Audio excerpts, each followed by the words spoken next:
Okay, today is Wednesday, December 10th, 2025. Oh my God, what I'm going to share today. This is so special because we're going to start with when a meditation teacher gives you in a way, it's like a Zen koan. It's a problem. You meditate on an insight. And my Buddhist meditation teacher, Sensei, Bhante Sabuya Subhuti, who I used to meditate with in the Crenshaw district of Los Angeles on Friday nights instead of going to clubs.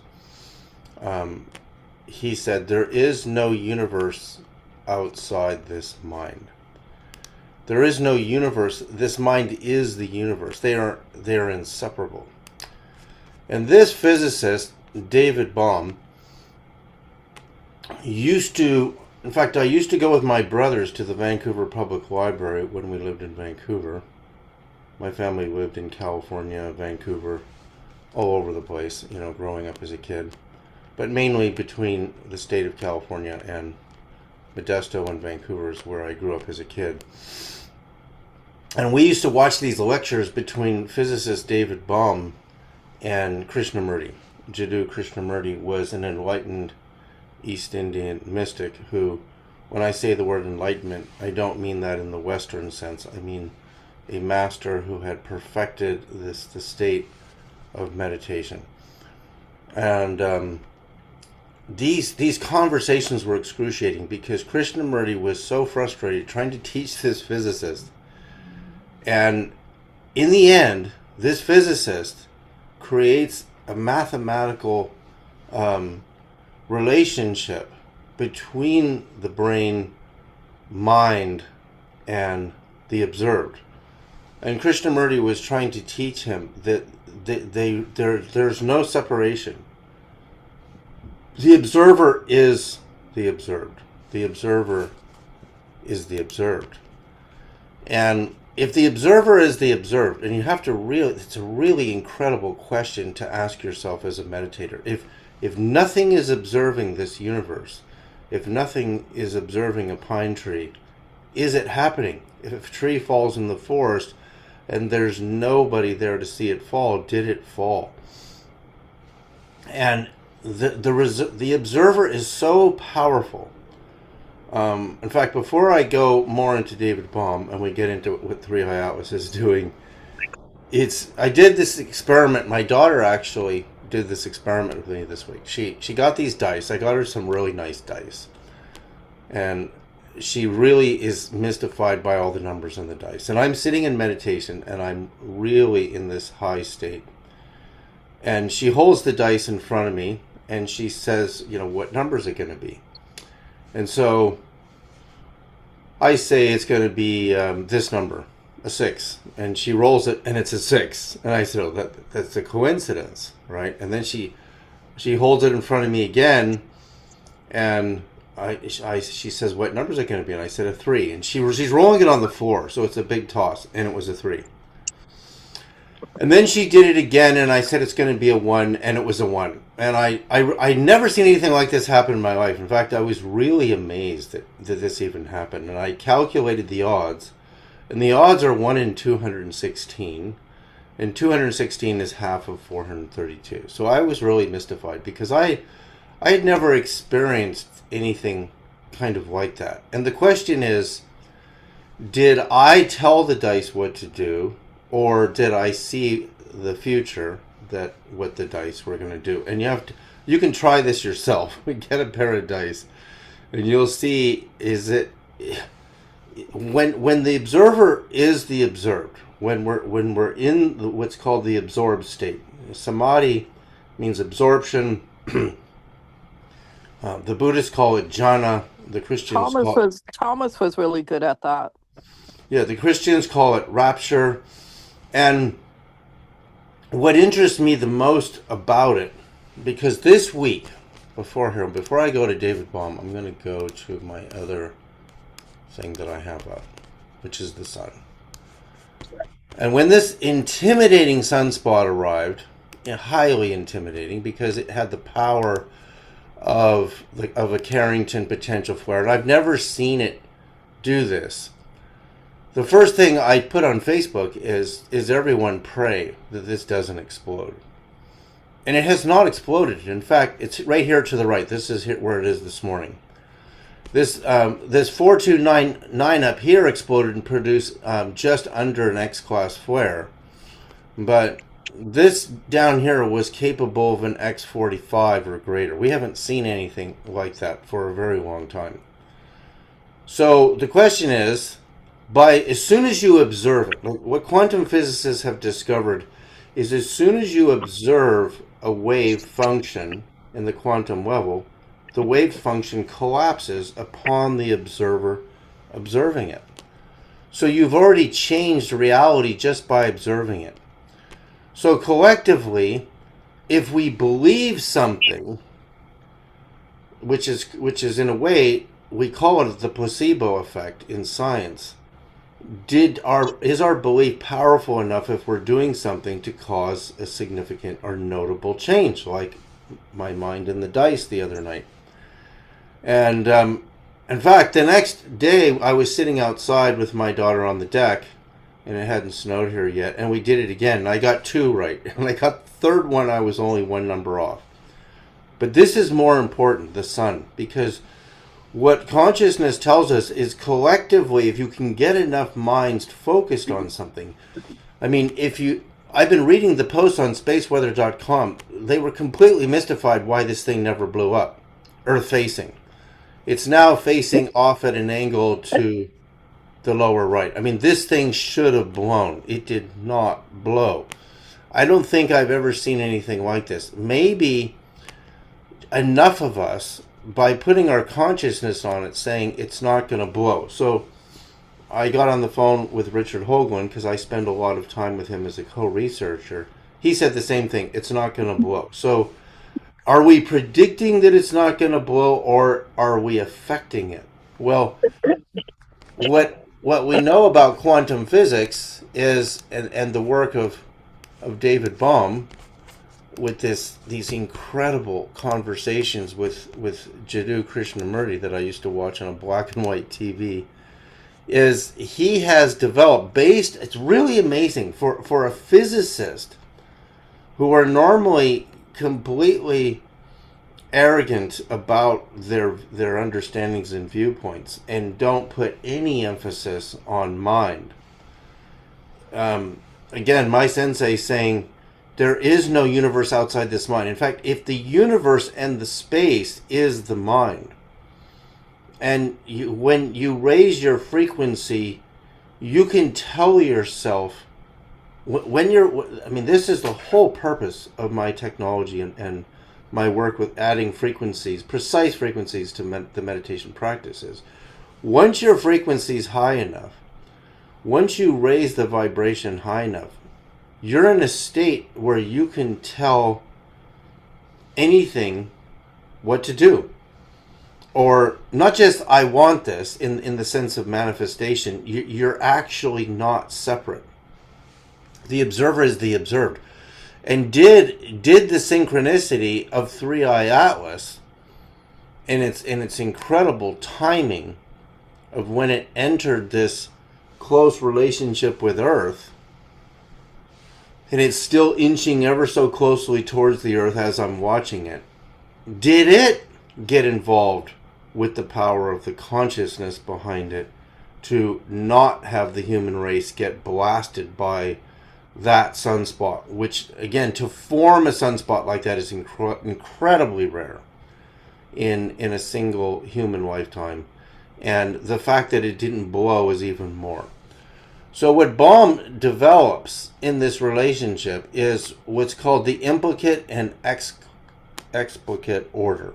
Implicate means inward, the inner order. Explicate meaning the outer order, which is the way we view things in a spatial, three-dimensional relationship of observing our universe.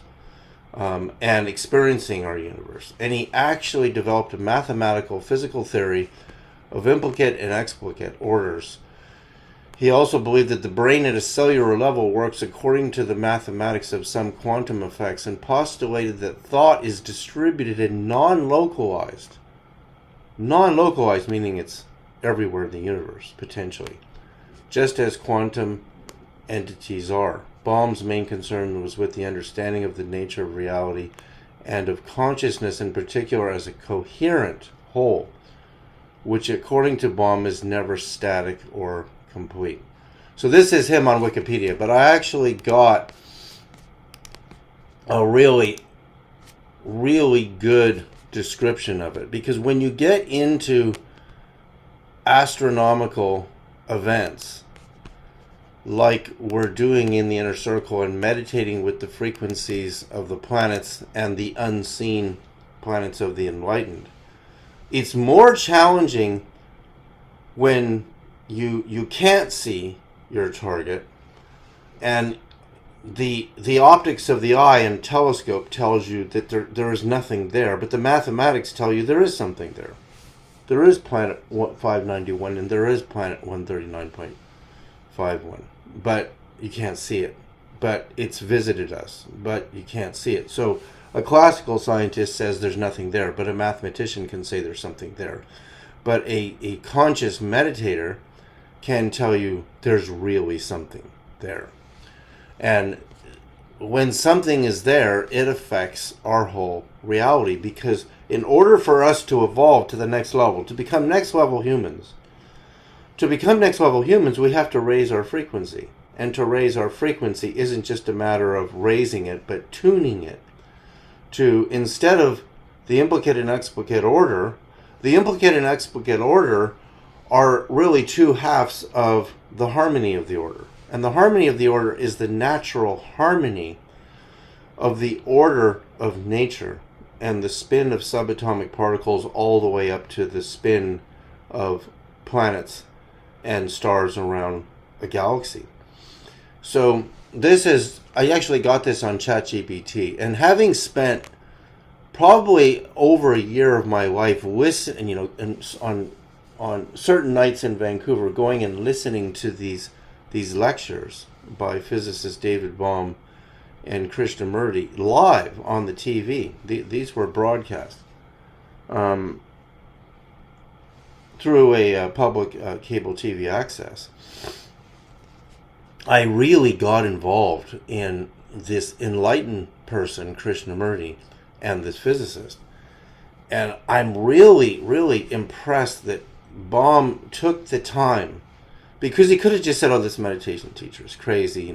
There's nothing going on here." He really was. What I experienced is Bohm was very humbled in front of Krishnamurti.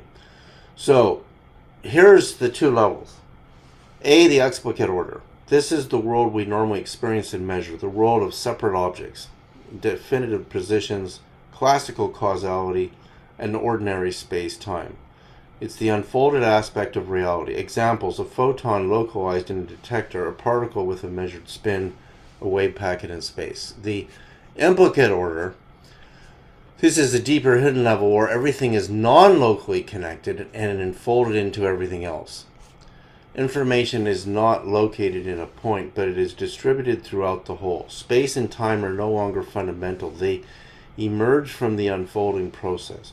Quantum non-locality, entanglement, is a hint of this deeper order. Remember, when objects or persons are entangled at distances, they communicate faster than light. They circumvent the speed of light. In the implicate order, the entire universe is present in each and every part. Now, this is huge. And when you understand that every part of the universe has already absorbed photons, particles of light, from every position in the universe, and then your position in the universe, where you are, you're emitting biophotons. Even the thermal heat coming off of your core, which is infrared radiation, travels at the speed of light. And light goes right through walls. So even when you're in the house, your light goes right through the walls. In fact, I can measure my coil systems right through walls. So because once you generate an organized electromagnetic wave, it propagates infinitely at the speed of light, getting weaker and weaker and weaker. But even as weak as it gets, so let's look at the power of a whole star, like the star Vega over 26 light years away. You can still see it very clearly at 26 light years away. And that light, it just travels and travels and travels. So every point of light has already been shared, and your light from your physical birth, not even counting your spiritual birth, is as old as you are. So if I'm 64, I'm living in a nimbus sphere of 64 light years in this direction and this direction, and combined is 128 light years across in the light field of this lifetime. So, and it's just growing and growing and growing all the time. So that means all of your light is as old as you are just in this incarnation.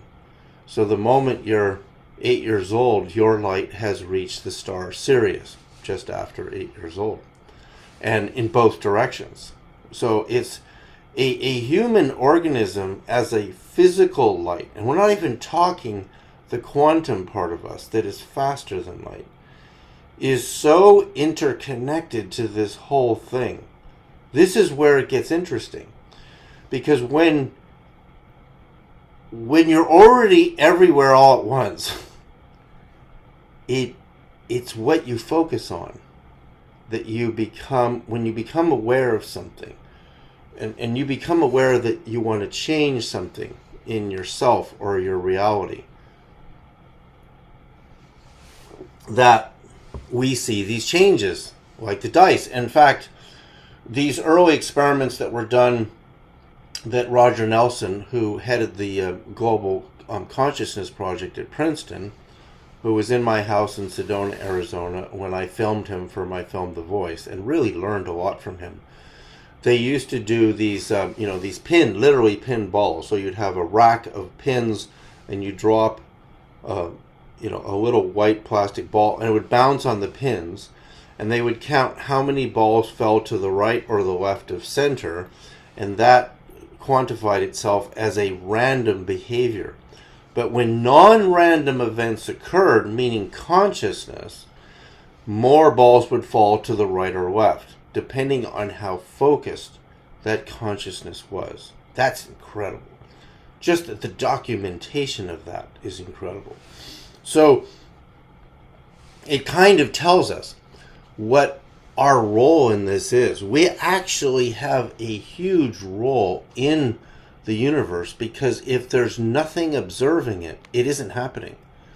And the real question is, are we the only observers? Are there higher and higher and higher levels of observers that actually witness this physical universe reality? Right? So the observer and the observer, a false division. In standard quantum mechanics, the observer seems to play an active role. Measurement collapses the wave function. Okay, so this is in my film Quantum Communication, the collapse of the wave function. By physicist Claude Swanson describes this in my film. Outcomes depend on how you measure. Entangled systems behave as wholes rather than parts. Bohm thought the deeper problem was that we separate the observer from the observed, even though nature doesn't. So when you don't believe something, right? Let's say you say to yourself, that isn't going to do anything to me. I've had people do this with my technology. And when you're in a heightened frequency environment and you say, oh, that's not going to do anything, even if it's in the form of doubt, it will obey you. It won't do anything, because you want to play this game of saying nothing's going to affect me. Nothing's going to affect anything. And in fact, that's the role of the atheist, to say, consciousness doesn't survive death, so I'm going to live a selfish life in the present moment, and when this is over, it's just all over. You can tell yourself anything you want, and you'll experience it just to prove it to yourself. But this is real mathematical calculations that Bohm did. He didn't just come up with a theory. There always has to be the math to back up the theory. And that's why these experiments are done. Like rolling the dice is an experiment. It is an actual experiment. The observer is part of the same undivided reality as the observed system. So when we're focusing on 3i Atlas, the very fact that we're focusing on it, and then the mainstream media decides we don't want to focus on this. We just want this to go by. You know, Avi Loeb says it's a massive spaceship that's letting out smaller subcraft that's going to be distributed throughout the planets. And now he's saying it looks like its most important role is at Jupiter, which we're going to get into.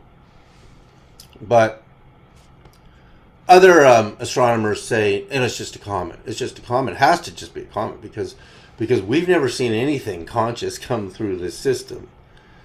Even though I mathematically calculated that Oumuamua, 21 Borisov, and 3i Atlas are 1 to the golden ratio apart. Now, the golden ratio function in consciousness is another incredible mathematical observation.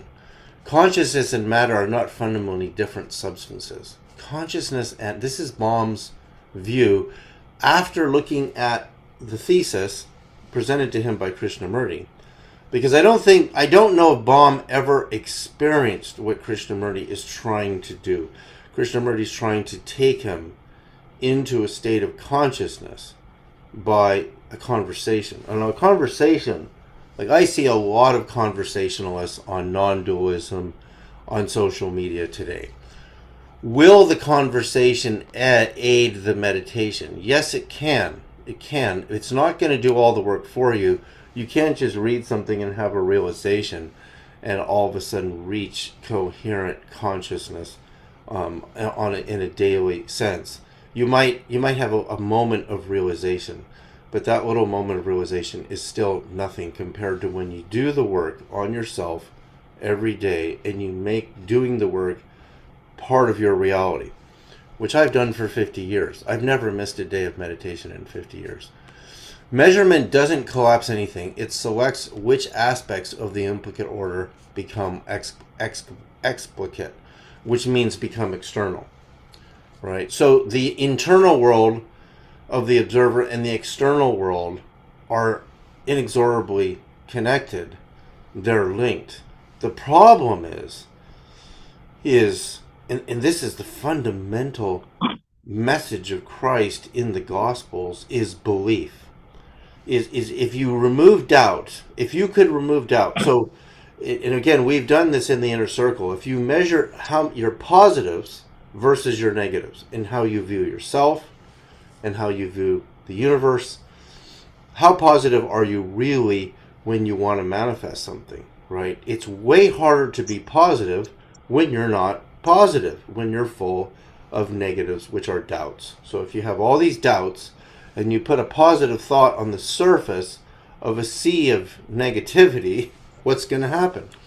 The negative result is the most likely result. It's like you're really just rolling dice at that point. You're just hoping it might turn out in a better direction for yourself. And so it probably doesn't, and then you go, see, I was right. I knew it wasn't going to happen. Or I knew that I wasn't going to heal myself. Or I knew. So therefore, one of the reasons we stay in a sea of doubt and negativity is we don't want to expect the outcome that we want to happen, because if it doesn't happen, we'll feel that we're really not powerful. So we stay in a state of doubt, and we have a few positive experiences and mostly negative ones. But ultimately, nature has its own reality. We have an aging process. We have to eventually become illuminated, awakened, and realize that we're far more than this material substance form, and that this consciousness that we are is far greater than this material matter form, and not one of us will not see our material matter form that we're in now not fade away, because it will fade away. It'll eventually have a heart attack and it'll eventually pass. And then we'll see what's left. We'll see what's left. And then we'll see, though, this is who I really am. I am this continuing thought form. So basically, this is a good one here. Why the implicate order matters. Bohm's theory is not just about physics. It describes a different ontology of the universe. Non-locality and wholeness. Quantum non-locality shows that the universe is fundamentally undivided. The implicate order provides the framework for this unity. Bohm believed the universe is guided by active information, a real physical ingredient that influences matter without energy transfer. Without energy transfer is an enormous statement for a scientist, because in the physical universe, it's only energy and matter that matter. Kind of a pun there, but what happens in consciousness, and what consciousness scientists like William Tiller discovered with a lifetime of research, William Tiller's work, which I brought up before, is that consciousness operates at a wavelength smaller than gamma waves, and gamma waves and X-rays being the most powerful wavelengths in the material observable universe. If consciousness operates at a higher wavelength, it operates at a higher frequency. The problem is it's not coherent, which means we don't believe. Coherency means the second you believe. But so happened. I came over with Tico. Tico's with a cigar. My cigar right in a drink. Tico took out of my mouth and threw it in a drink. Fuck these blows. I gotta mute Steve. So, anyway, so now we come to what we are observing. The visitor that we're observing, I mean, this is why it matters. Because if you observe nothing, everything's already happened, everything's already been observed. You personally don't experience much of anything. You become abject instead of subjective. You don't, when you take on an observation, you become part of it. We know this. And so when you look at a classical astronomer, you say to the astronomer, you should study physicist David Bohm, and you'd realize that when you look through a telescope, you're now part of the equation. You're actually mathematically part of the equation. So this is the first part of Jupiter that I'm going to present, which is an article. I post these as articles on my Medium page first, before I go into them in great detail. And this is Orthodox Christmas. Looking back, here's 3i Atlas. We can see Earth, the Sun, Mercury, Venus, and Mars are in this incredible alignment. And if you're right behind Jupiter, January 7 and January 8th are Orthodox Christmas. And Orthodox Christmas starts 3 days after winter perihelion. Winter solstice, the solstice this year is the 21st of December. It's usually the 22nd of December. So you have solstice plus 3 days is Western Christmas. And you have perihelion, which is when Earth is closest to the Sun, is January 4th on our current calendar. And 3 days after is January 7th. January 1 is in the middle. It's right in the middle of the two. So the fact that 3i Atlas at basically 3 days after perihelion, we see this incredible alignment. Because 3i Atlas, you can see, is heading towards Jupiter, which is what astronomer physicist Avi Loeb believes is its most coherent mission.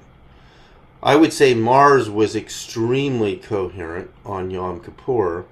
Earth is extremely coherent on Christmas, and 3i Atlas is with Jupiter is extremely, extremely coherent, which means because of the long orbit of Jupiter and 3i Atlas pairing with it, we have a probability that is extremely low that that could even happen if this wasn't conscious. So physicists, mainstream astronomers don't look at a physicist like David Bohm. The problem with scientists is they're not all aware of each other's research. So they think they know everything. So somebody gets a PhD and they suddenly think they're all knowing, but they don't know how huge the database of research really is in the community of science. They don't know about David Bohm's implicate and explicit order, and they don't know about William Tiller's work on consciousness. So the fact that this alignment is happening with the planets from the perspective of Jupiter on Orthodox Christmas is coherency. And this is the 8th of January, which is Orthodox Christmas for Egyptian Christians. We can see this, I mean, God, this is incredible, incredible alignment. I mean, Jupiter is just off a tad to the right with this order, and 3i Atlas is going to meet Jupiter over here. So, again, it's all timed. So the next thing we see is the, I'm going to go to this right here. This is the Hill radius.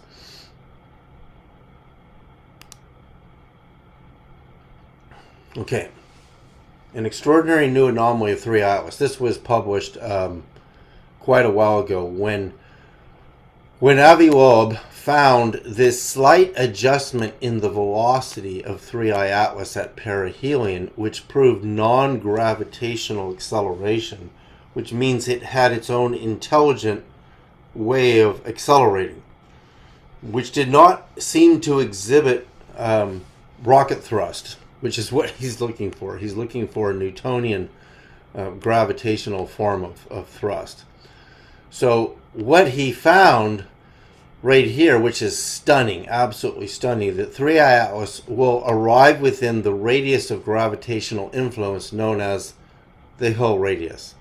And the Hill radius, if you look at my fingers here, is this gravitational curve. Like if you put a metal ball on a trampoline, the trampoline goes down, the trampoline being a simulation of the fabric of space-time, and when it goes down, if you put in a small marble and spin it, it will slowly fall into the gravity of that steel ball on the trampoline. So in the same way, physicists define what is known as the Hill radius. So if I click on Hill radius, are you seeing this Hill sphere on Wikipedia? I don't know if it made the jump. Yeah, we're seeing it. Oh, good. You see this definition here. So this is what a Hill radius looks like for Earth right here on the moon. So it's coming to the very edge of it. It adjusted itself to come right to the edge of the Hill radius of Jupiter. This is, I mean, I don't know why, but it's true. The mainstream physics community cannot accept that this is not a comet. They just can't accept it. And I don't know why that is. I just don't know why it's all so stubborn. The whole system is just so stubborn because he's not alone in the scientific community. He has some supporters, but I would say most of them don't support him in looking at the data. But if you add the timing of the religious dates, and the religious dates are timed to the harmony of the order. I've had some people, I got over 20,000 reads on my Medium blog last month of my articles on 3i Atlas. That's significant because people, when you read something, you really become part of it. When you're scrolling through stuff on social media, I mean, it's just mostly imagery and entertainment that people are looking for there. So when we look at what I decided to do is because when 3i Atlas comes to the gravitational well, known as the Hill radius of Jupiter, the theory is of Loeb that that's the perfect position for it to release mini. When I say mini, I just mean smaller. They could be bigger than an aircraft carrier. And it wouldn't affect the size of 3I Atlas, because 3I Atlas's core is a minimum of somewhere around 3 miles across. And in the best research I've seen, the core is at least 28 miles across. In all, of course, that's, three-dimensionally. So that's an enormous volume of mass. So if it's a releasing aircraft carrier size, those would be mini compared to the whole size of it. Even if it's 3 miles across, an aircraft carrier in size would be considered, very small. So it's the opportune moment to release craft into the orbit of Jupiter. But it had that opportunity with Mars, and now as we look at it, we look at its position, it's actually coming to that position on the 16th of March, which is the night of power in Islam, when the Prophet Muhammad is visited by Archangel Gabriel to start his lessons in writing down the Quran. And no, it wasn't rare for a person to be illiterate in those days. Most of the world was completely illiterate at the time of the Prophet Muhammad. The illiteracy was enormous. In fact, it was at the time of Christ, for example, in the Palestine, there was only 3% that were literate. So that's 97% illiterate. But somehow Muhammad is writing this down. So it's going to be on the 16th of March in 2026. But what interests me about the first thing is Jupiter. Where is Jupiter? Let me just stop share for a second, because this is important to document. In my model of the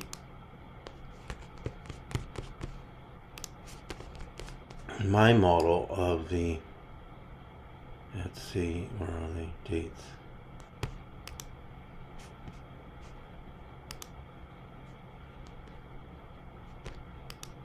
Here it is. Okay, so let's go to there and share my model. Okay, so in my model, right, we have Jupiter and we have our angels above interspaced between the positions of the orbits of the planet. So Jupiter on the far end has principalities.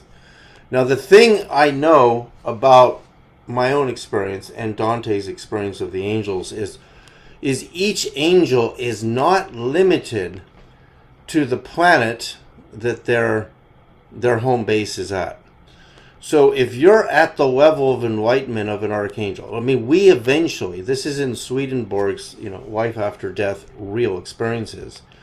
When you reach this level of consciousness as your base, you can visit all the way up to seraphim, just as I have visited all the way up to thrones, which is the ascension planet of Christ. But can I stay there 24/7? No, because the frequencies there are way too high level of love and bliss for me to live there as my home base.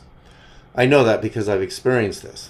I experienced it way back in 1986. Where I was the most comfortable was the third level of the angelic. So first you have to go as a soul through all the levels of consciousness of the lower 9 planets, with Neptune being highest. And then from there, in fact, Dante only goes through the lower level planets, and the bliss is very remarkable at the position of Neptune, where he is in the end. And then he's shown the 9 more levels of the angelic. I know I went through the levels of the angelic because I heard the angels singing louder and louder and louder as I went through them. Dante did not. I was the most comfortable at the third upper level, which is principalities. But does that mean I'm limited to this? So if you think of Jupiter and you think of the Archangel Gabriel's night of power lining up on this date of March 16th, an archangel has no problem jumping to principalities or to even powers and coming back down to Jupiter to actually be there. And the question is for us individually, when we die, is where are we comfortable vibrating at? We're at the human level because we're actually comfortable here. We're comfortable with pleasure and pain. And we're comfortable with a little bit of bliss. But if you give a person a lot of bliss, it will challenge them tremendously, because they really don't know how much bliss there is in God. They're just imagining it, because what we do in meditation, and what inspired me to meditate, were the descriptions of an enlightened teacher describing what it's like to be in the enlightened state. In fact, Krishnamurti did this in a very rare book. So that means that the harmony of the order for 3i Atlas arriving at Jupiter is explained in the angelic model. So if I go here, we go here, what angle will it be at on Orthodox Christmas? And to my astonishment, it's at 39 degrees to Earth. And why does that matter? It really matters, because that's the complementary angle of the Great Pyramid of Egypt. You have two angles. You have your angle and your complementary angle. So the 39 is the complementary of 51, right? So 51 and 39 makes 90 degrees. So, and of course, this is using a protractor. So using a protractor on a model that relies on JPL data. So it is an accurate model. My accuracy on this has to be at 99%. I can't state it at 100%. But does that mean it's going to change much in my accuracy? It means it could go to 40 and it could go to 38, basically. Or 38 to 39 to be safe. And that's where it should be. So why both Christmas dates? Because this is Western Christmas, that it's going to be within Great Pyramid angle. You see, this is December 25th. And using a protractor in the model, I was at, this is the surface of the Great Pyramid of Egypt. And the negative space to 90 is 38.146, which is working its way to 39. So we can see that on both Christmas dates, Orthodox, this is Orthodox Christmas. And again, this probably has more to do with perihelion, because this is 3 days after winter perihelion, which is January 4. But on January 4, it's closer to 41 degrees Earth. I've checked it. So really, on where the Christmas date is set for the Orthodox world, it's at the complementary angle to the Great Pyramid. And this is the angle of resurrection, right? Which is where we see on my angles map, which I'll go to in a second, we see the resurrected persons appearing on the resurrection angle. It's incredible where my research is at now with this, because where my research is now with this on the mystery of the angles is starting to get the real answers of what the ancient Egyptians really knew. So, of course, this is the angle study on the 3 pyramids of Giza. By the time you get to Khafre's pyramid, you're at 51.84 degrees, so you're almost at 52 degrees. You see how 51.84 is slightly different than the Great Pyramid, 51.85. And when you get to Menkaur's pyramid, you're at 51.34, which means your complementary angle is now closer to 39 degrees. You see, when you come to Menkaur's pyramid, you're at 38.659, right? So why that matters, you can see here. This is my 38 to 39 degree line coming out of the Great Pyramid, which ran through the Zaytun Church, where the luminous resurrected body of Mary appeared in the 1968 for a period of almost 2 years. Conclusively this was happening, but inconclusive to science, because science can't accept something spiritual being fully physically manifest. And we now know that at the end of the line, we come to the Magdala Temple, the Magdala Synagogue, where again Jesus appeared in his resurrected body 3 times, and of course where he walked on the water also when he was alive is up at the Sea of Galilee up here. So why does the angle matter? And of course the 39 degree line to the west is where Mary Magdalene's boat drifted without a sail and landed in this region of France that is just past Marseille, where they have the skeletal remains of Mary Magdalene in a church, and that the French people are very aware of this. This is something that's not well known to Western Christians at all, the whole story, but for them it's very, very sacred, because she brought the bloodline of Christ and the children there, and their bloodline became part of the lineage of the French people. And of course, when we continued that 39 degree angle around the planet, it intersected the Pyramid of the Sun in Mexico and the site where again the resurrected Mother Mary appeared at Tepeyac Hill in 1531. It was December 12th, and in December 12th in 1531 was winter solstice, because of our calendar. The solstice position drifts over 100-year cycles. It drifts and drifts and drifts, and so the calendar has to be adjusted to the positions of the winter and solstice, and also the perihelion. So we've been through this before also, that the angle of the neck of the Guadalupe imprint on Mother Mary, when I did the correct angle adjustment on her neck, because not only do you have to, where other researchers have failed on this, is they just take the angle of her neck against a straight line here, but we can see her chest and her hands are turned off to the left of our view, her right. So first you have to correct those to center, then her neck, and she's at 26 degrees. She's at 26 degrees, so that means a lot, because we have our 26 degree mystery as well.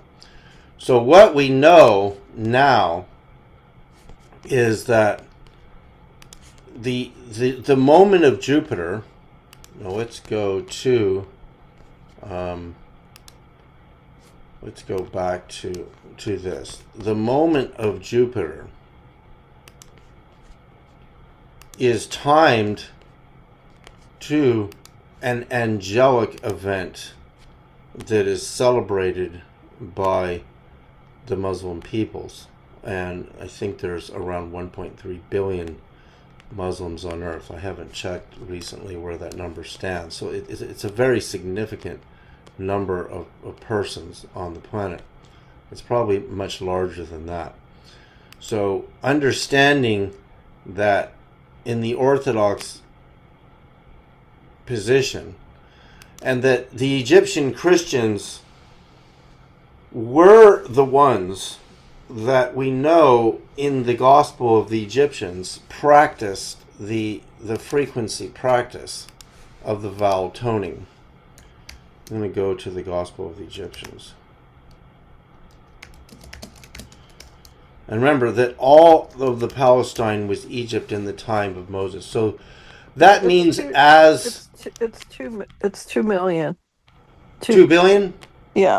It's 2 billion now. Okay, so the number's grown considerably. 2 billion. 26% of the world. 26% of the world. So you can't argue with that. That we have. Remember, it's a consciousness, and it's an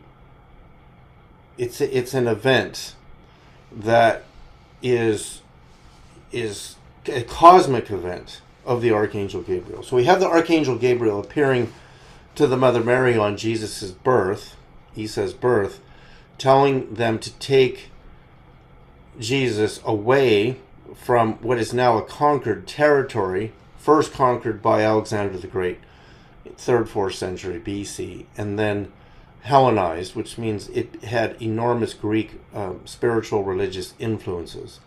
And then we come to, because we're not finished with Jupiter yet, we come to the god Jupiter. And so the Christian person of that entire region at the time, because this is a very early gospel, which was found in Egypt, which was found in Nag Hammadi, in the Nag Hammadi collection, and buried in cylinder seals because the Romans who had conquered the territory were trying to eradicate the religion. And if you can eradicate the manuscripts, you can bet that in the future the people will not have access to what is the written, documented evidence. And so when they're discovered, of course, modern Christians have never seen anything like this. A vowel toning practice, which is a frequency practice, which has to be practiced at perfect pitch, where 7 vowels are recited 22 times each, and 22 divided by 7 is 3.14159, which is pi. So, just briefing this. I wasn't sharing screen there. On the Gospel of the Egyptians, just so people can see this. This is the Gospel of the Egyptians, also known as the Gospel of the Great Invisible Spirit. I mean, this whole Gospel is incredible. It's probably one of the best descriptions of the different levels of God I've ever read.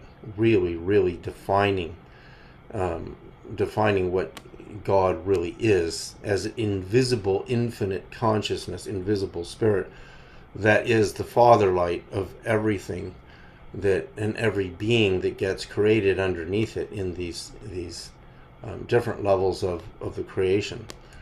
So the vowel toning practice is based in a real position. But when we come to let's go here, Church of the Nativity. Let me see if I have this right.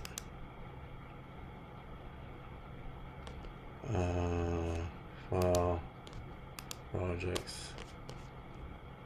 Ooh, no, I've made a major discovery in Egypt. It's really incredible.